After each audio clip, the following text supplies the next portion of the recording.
This is highlight 18 in the book of Hebrews, drawn from Hebrews chapter 6 verse 20 to chapter 7 verse 10, all about the great high priest Melchizedek.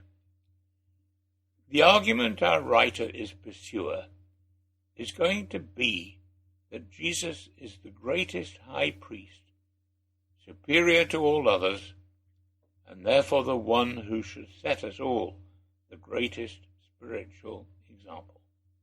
So he says, Jesus has become a high priest forever in the order of Melchizedek.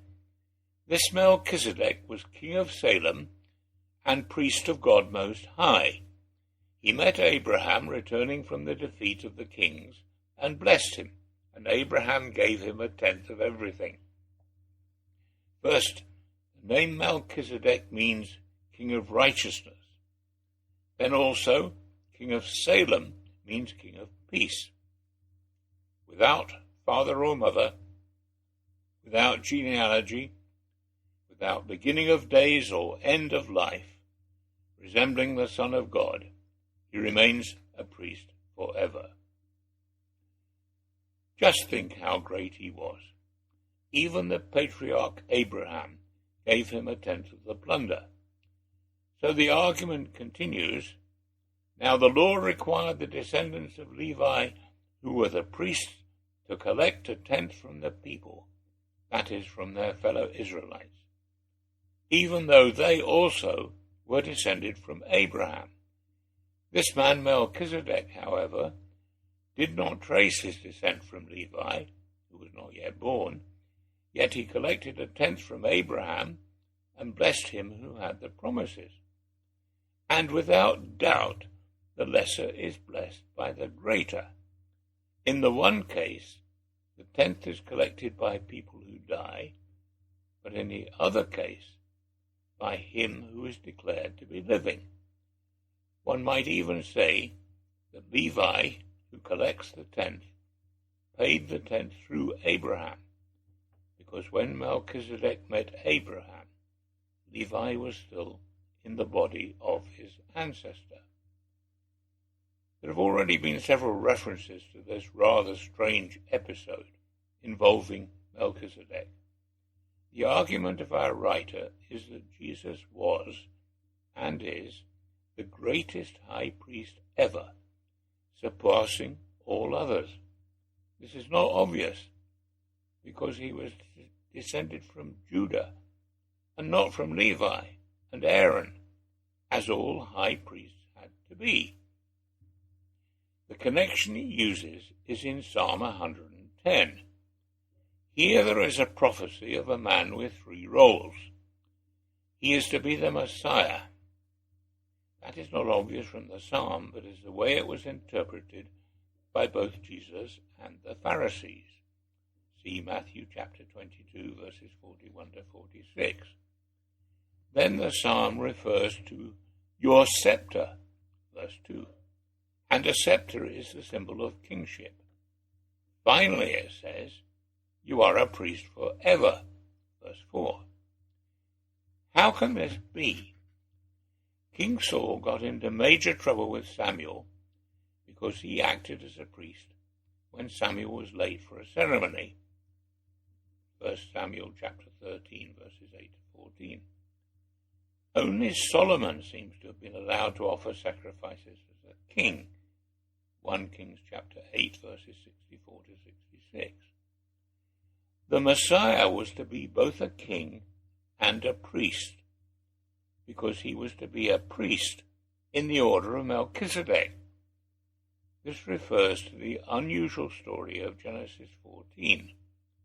It is about how Abraham had to rescue his nephew Lot when he got caught in the skirmish between 4 kings and 5 kings.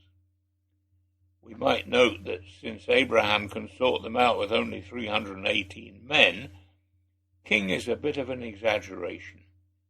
Warlord or clan chieftain would probably be more realistic titles.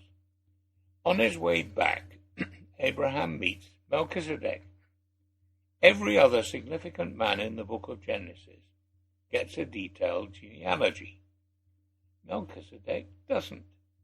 Hence our writer says, without father or mother, without genealogy, without beginning of days or end of life, resembling the Son of God, he remains a priest forever. He just comes into the account from nowhere and disappears again. Yet Abraham treats him as the senior personage, giving him the tithe of 1/10 of all his plunder, and accepting a blessing from him. All that is very difficult to understand. It seems that Melchizedek was a priest of some senior line, which also worshipped the God of Abraham. All this is exactly what our writer wants to explain the role and status of Jesus. From his very first verses, he speaks of Jesus as the Son, the radiance of God's glory, and the exact representation of God's being. Beyond dispute, Jesus was and is King. Now we see he was also a priest, a high priest, senior to the Levitical high priest, more able than anyone else has ever been to save completely those who come to God through him, because he always lives to intercede for them. Such a high priest truly meets our need, one who is holy, blameless, pure, set apart for sinners, exalted above the heavens. Unlike the other high priests, he does not need to offer sacrifices day after day, first for his own sins and then for the sins of the people. He sacrificed for their sins once for all when he offered himself. The law appoints as high priests men in all their weakness. But the oath, which came after the law, appointed the Son, who has been made perfect forever. That's our chapter 7, verses 25 to 28. This is the glorious reality the writer presents to our wondering gaze. Worship Jesus.